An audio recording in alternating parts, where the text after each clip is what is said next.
तो गाँव ये है किरचॉफ का तीसरा वीडियो जिसमें मैं आपको पहले टाइप का क्वेश्चन करना सिखाऊंगा जिसमें आपको ब्रांच में करंट पूछा जाता है। तो क्वेश्चन बेसिक सबसे बेसिक एग्जांपल के लिए मैंने क्वेश्चन लिया जिसमें आपको बोला जा रहा है कि find the current in each branch और ऐसा करके गंदा सा सर्किट दे देंगे। इससे भी बेकार सर्किट हो सकता है। अब नॉर्मल सर्किट क्या है, एक ऐसे 2-3 सेल लगे होंगे, 2-3 रेजिस्टर लगे होंगे और आपको बोलेंगे हर एक ब्रांच में करंट बताओ। बस इतना दिया जाएगा कई बार को और कई बार करंट दे भी देते हैं। तो सबसे पहला काम होता है अपने बुद्धि का इस्तेमाल करके आपको इसमें करंट का डायरेक्शन खुद बताना पड़ेगा। वो कैसे बनाओगे? हमको पता है किसी भी सेल का ये पॉजिटिव प्लेट होता है और ये छोटा वाला नेगेटिव प्लेट होता है ना। और पॉजिटिव प्लेट में से करंट निकलता है यानी प्लस में से करंट निकलता हुआ एरो लगा के वैसे करके दिखा दोगे, है ना। अब यहाँ पे कितने सेल है अपने पास? 2 सेल, तो दोनों में से करंट निकलेगा। ये खुद ही आपको मतलब खुद ही अपनी बुद्धि का इस्तेमाल करके ऐसे बनाना पड़ेगा कि अच्छा ये एक सेल है, इसमें से करंट पॉजिटिव टर्मिनल कौन सा है? ये वाला, ये नेगेटिव है, तो प्लस में से करंट निकलेगा। एक का करंट निकला जिसको हम कह देंगे I1 क्योंकि 2 सेल है ना, तो दोनों से करंट निकलेगा। इसका भी प्लस ये रहा, माइनस ये रहा, तो प्लस में से करंट निकलेगा। तो इसको हमने सिंस I1 नाम दिया, इसका नाम दे दो I2। खुद ही ऐसे करके पता करना पड़ेगा। फिर यहाँ से I1 घूमता घूमता आया यहाँ पे और I2 यहाँ से घूमता घूमता ऊपर की ओर गया। I1 यहाँ से आ रहा है, I2 ऊपर से आ रहा है। फिर दोनों मिलकर किसमें चले जाएंगे? बीच वाले में। दोनों ने एक दूसरे का हाथ पकड़ा, कहते हैं भाई भाई, दोनों मिलकर हम इसमें चले जाते हैं। ऐसे करके दोनों के दोनों इसमें गए। यहाँ पे कितना आ रहा है? I1 प्लस I2 आ रहा है। फिर I1 इस घर से निकला था, इस घर में से कौन निकला था? I1। तो यहाँ से दोनों मिल गए और फिर यहाँ पे थोड़ी देर के लिए खेला और मान लो I1 वापस अपने घर चला जाएगा। फिर I2 इसमें से नीचे निकल के अपने घर चला जाएगा, I2 करके ऐसे करके, है ना। तो इस ब्रांच में वापस I2 आ गया, यानी कि यहाँ से यहाँ तक I2 चल रहा है, फिर I1 प्लस I2 चल रहा है और फिर यहाँ पे I1 और ये I1 ऐसे चल रहा है। ऐसा करके खुद ही दिमाग लगाना पड़ेगा। अगर आपने बेसिक भी सर्किट सॉल्व किए 10th में तो आपको ये इजीली समझ में आ गया होगा। अब इसी के आगे दूसरा काम होता है हमारा उसमें नामकरण करना। नामकरण मतलब सारे पॉइंट का नाम दे दो। इस वाले पॉइंट का नाम दे दो A, कुछ भी अपनी मर्जी से।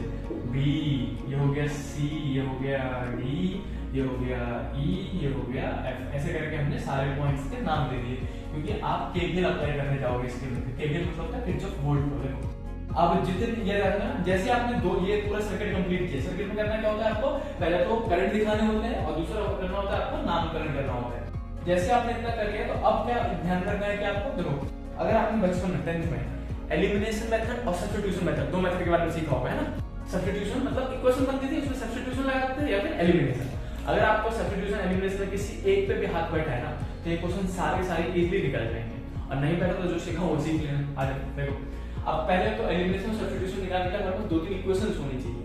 तो कितनी इक्वेशंस बनती है? जितने लूप हो, मतलब जितने गोले हो उतने ही आपके पास इक्वेशंस बनेंगे। कितने गोले हैं यहाँ पे? एक तो ये वाला गोला दिख रहा है और एक ये वाला गोला दिख रहा है। जितने गोले उतने ही इक्वेशंस बनेंगे। यहाँ पे 2 गोले हैं तो 2 इक्वेशंस बनेंगे।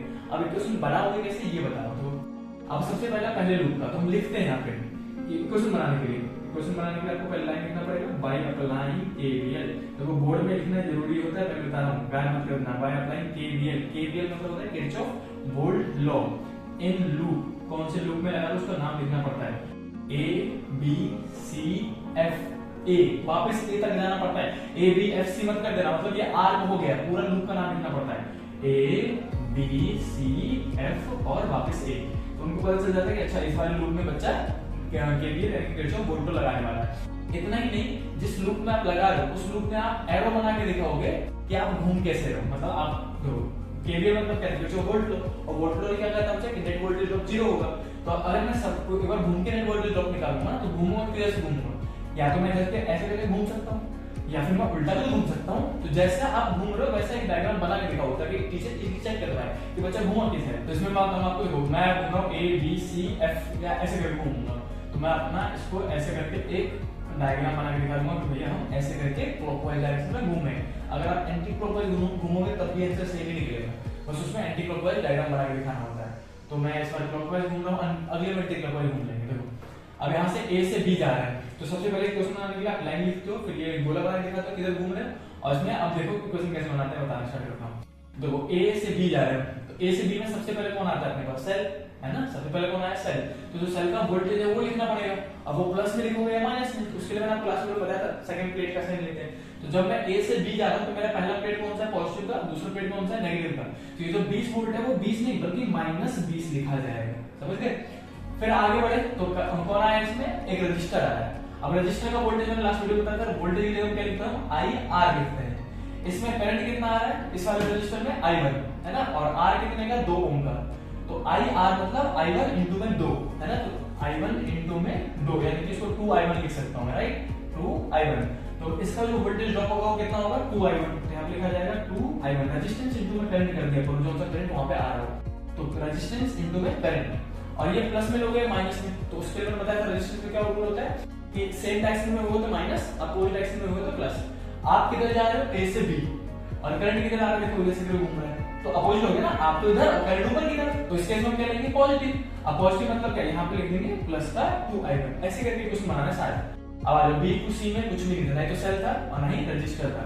फिर सी टू एफ में जा रहा है, तो फिर से एक रेजिस्टेंस आया, तो फिर से क्या लिखेंगे, IR, मतलब करंट कितना है, I1 प्लस I2, और रेजिस्टेंस कितने का, 4 का, तो 4 और ब्रैकेट में I1 प्लस I2, दोनों ही रेजिस्टेंस करंट लिख दिया हमने। और फिर से अगर ये प्लस में लोगे माइनस में, तो देखो चेक करो, सेम डायरेक्शन में क्या पॉजिटिव, सेम हुआ तो माइनस, अपोजिट हुआ प्लस। हम C टू F जा रहे हैं और करंट F टू C आ रहा है, उल्टा हो गया, तो फिर से ले लेंगे पॉजिटिव। और फाइनली कहां तक पहुंचे, F तक। अब F से कहां जाओगे, ऊपर, कंप्लीट लूप करना ना, F से लेके A तक में कुछ नहीं मिला हमको, नहीं तो रजिस्टर तो नहीं चलता। तो जैसे ही आप इनिशियल पॉइंट पे पहुंच जाओ, तो वोल्ट लो ने क्या कहा था, नेट वोल्टेज ड्रॉप कितना होना चाहिए, 0, तो इक्वल टू रख दो यहाँ पे 0। अब इसको सॉल्व करो, अपने आप इक्वेशन बन जाएगा। कैसे सॉल्व करेंगे, देखो ये माइनस का 20 का माइनस का 20 प्लस का 2I1 का 2I1, इस 4 को अंदर मल्टीप्लाई कर दो, तो प्लस में 4I1 और ये प्लस में 4I2 आ जाएगा, इक्वल टू कितना, 0। अब देखो I1 एक यहाँ पे दोनों प्लस में, तो दोनों ऐड हो जाएंगे, तो 2 और 4 6 हो गए, तो माइनस का 20 प्लस का 6I1 प्लस का 4I2 इक्वल टू 0। अब देखो I वाले को एक साइड रखने का और नंबर को दूसरी साइड भगा लो, ये जो -20 है वो इक्वल टू इससे जाएगा तो प्लस का 20 हो जाएगा ना, तो 6I1 प्लस में 4I2 इक्वल टू 20, ये बन गया हमारा पहला इक्वेशन। ऐसे ही करके आपको उस जो साइन कन्वेंशन मैंने आपको लास्ट वीडियो में बताया था, उसका इस्तेमाल करके आपको ये इक्वेशन बनाना पड़ेगा ऐसे। ये तो हुआ पहले आपका लूप, मतलब पहले लूप का इक्वेशन। दूसरे लूप का नीचे वाले का भी क्वेश्चन बनाना पड़ेगा, फिर दोनों में सब्स्टिट्यूशन या फिर एलिमिनेशन लगाओगे और फिर आप I1 या फिर I2 फाइंड करोगे, कोई सा भी एक फाइंड करना होता है पहले। तो अब जल्दी से हम दूसरे लूप में भी क्वेश्चन बना लेते हैं। अब इसमें कैसे घूमेंगे, इस बार उल्टा घूमते हैं, इसमें हम क्लॉकवाइज घूमे थे, इस बार एंटी क्लॉकवाइज घूमेंगे। अब फिर से यहाँ पे लिखोगे, यहाँ पे मैं लिख देता हूँ बाई अप्लाइंग, ये लाइन लिखना जरूरी होता है, बोर्ड में लिख देना ना, हमारा नंबर काट लेंगे। By applying KVL in loop, कौन सा लूप है ये, इसका नामकरण कर दो, ये F C D E F, वापस F तक लिखना पड़ेगा, तो F C, ये था D, ये था E और ये वापस F आ गया है ना, तो ये अपने पास इस वाले लूप में हम अप्लाई करने जा रहे हैं। कैसे घूम रहे हैं, हमने डायग्राम दिखा दिया कि हम एंटी क्लॉकवाइज घूम रहे हैं, यानी कि पहले F से E जाएंगे, E से D, D से C, वापस F तक आएंगे। अब यहाँ पे देखो सबसे पहले हम बात करते हैं F to E जा रहे हैं, तो कुछ नहीं है, नहीं तो रजिस्टर नहीं सेल, तो कुछ नहीं लिखना है। फिर E to D जा रहे हैं, तो E to D में क्या है, सबसे पहले सेल आया आपके पास है ना, तो सेल का दूसरा प्लेट, तो अगर मैं इधर जा रहा हूँ तो दूसरा प्लेट कौन सा है, नेगेटिव का, तो ये माइनस का 10 लिया जाएगा, तो उसका वोल्टेज कितना था 10 वोल्ट, तो किसमें लूंगा माइनस, क्योंकि दूसरा प्लेट का साइन लेते हैं। फिर कौन है रेजिस्टेंस, रेजिस्टेंस का फिर से क्या लिखता है, रेजिस्टेंस इनटू में करंट लिखा जाता है, तो 2 और करंट कौन सा है यहाँ पे I2, लेकिन अभी प्लस में कि माइनस में, तो हम जा रहे हैं इधर और करंट आ रहा है उल्टा, फिर से उल्टा डायरेक्शन हो गया, फिर से पॉजिटिव लेंगे है ना। फिर D, अब यहाँ तो खत्म हो गया सेलरेशन, फिर हम पहुंचे कहाँ पे, D से लेके C तक में, D से लेके C तक में तो कुछ भी नहीं है, नहीं तो सेल नहीं रजिस्टर, तो कुछ नहीं लिखेंगे। फिर C टू लेके F वापस लौट गए अपने पॉइंट पे, तो इसमें बीच में एक रेजिस्टेंस आया था, तो रेजिस्टेंस में क्या लिखते हैं, रेजिस्टेंस इनटू में करंट, यानी कि 4 और करंट कौन सा था इस ब्रांच में, जो सा करंट होगा ब्रांच में वही लिखेंगे, I1 प्लस I2, यहाँ पे लिखेंगे 4 ब्रैकेट में I1 प्लस I2, अभी प्लस में कि माइनस में। अब हम जा रहे हैं इधर की ओर, करंट आ रहा है उल्टे में, तो फिर से पॉजिटिव हो गया, या हम फिर से अपने इनिशियल पॉइंट जहां से हमने स्टार्ट किया वहां पहुंच गए, तो इस केस में अब फिर से वापस कर दोगे, जहां वापस पहुंचे तो वहां पे 0, क्योंकि वोल्ट लो यही तो कहा था, नेट वोल्टेज ड्रॉप कितना आएगा, 0 आएगा, बस सॉल्व करने वाला। देखो यही एक मेन मुद्दा होता है, इसलिए बच्चों का मतलब मेंटल लेट जाता है, उससे पहले तो थोड़ा सा लेंदी होता है, फिर थोड़ा सा दिमाग लगाना पड़ता है, और फिर कैलकुलेशन बिल्कुल सही होनी चाहिए। एक पॉइंट की मिस्टेक किया आपने, पूरा गया सत्यानाश, फिर से दोबारा सॉल्व करो, तो बच्चे दिमाग खराब हो जाता है, फ्रस्ट्रेट हो जाता है, इसीलिए पेशेंस के साथ ये क्वेश्चन करना पड़ेगा आपको, और थोड़ा इंटरेस्ट लेकर करना तो मजा आएगा। देखो ये तो बचपन वाला है यार, 10th क्लास में इतने ही क्वेश्चन सॉल्व किए होंगे आपने इसके। तो ये माइनस का 10 प्लस में 2I2 और इसको अंदर मल्टीप्लाई कर दो, 4I1 प्लस में 4I2 इक्वल टू 0।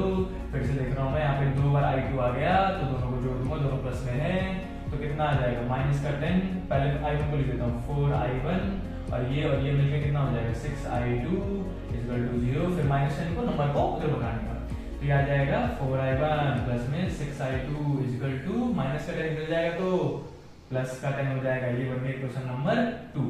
जैसे ही आपके पास दोनों इक्वेशन बन जाए तो अब चाहे आपका जिस पर हाथ बैठा हो, सब्स्टिट्यूशन तो सब्स्टिट्यूशन, एलिमिनेशन तो एलिमिनेशन, दोनों में से कुछ भी एक लगाओ और एक करंट निकाल लो, तो I1 निकाल लो या फिर I2 निकाल लो। बाकी जिनको नहीं पता मैं बताता हूँ सुनो कैसे करो। जैसे मुझे पहले मैं I2 निकालना चाहता हूँ तो I1 को हटाना है दोनों इक्वेशन में से, दोनों में से I1 को हटाना है। कैसे हटाते हैं?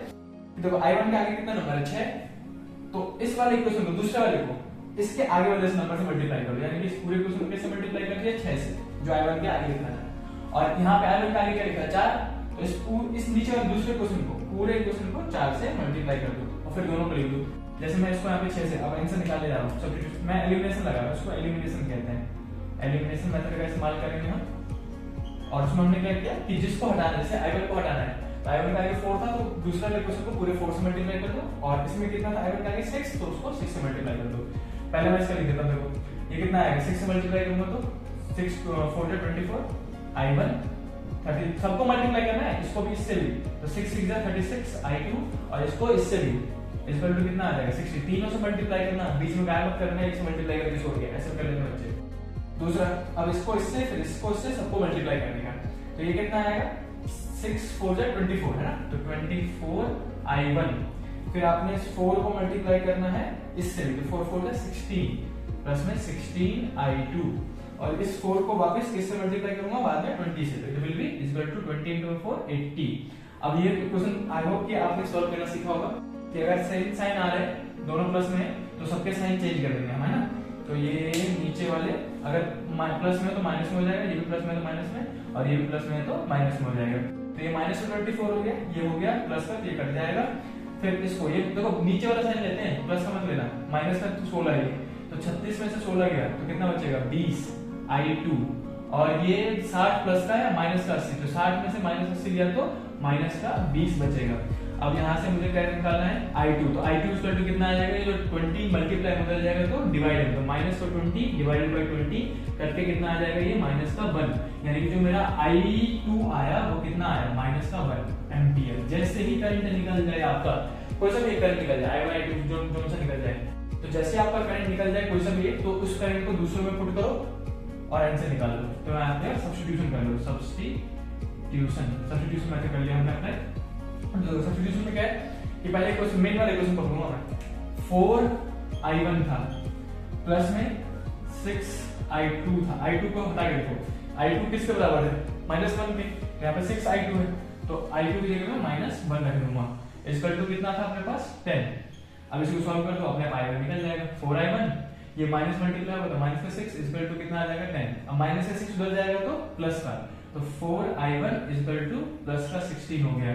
अब ये माइनस का मल्टीप्लाई में है, यहाँ पे इधर जाएगा तो डिवाइड में, तो I1 इक्वल टू 16/4 कट को डाल कितना आ जाएगा, ये 4 4 16, यानी कि I1 कितना आ गया 4 एम्पियर।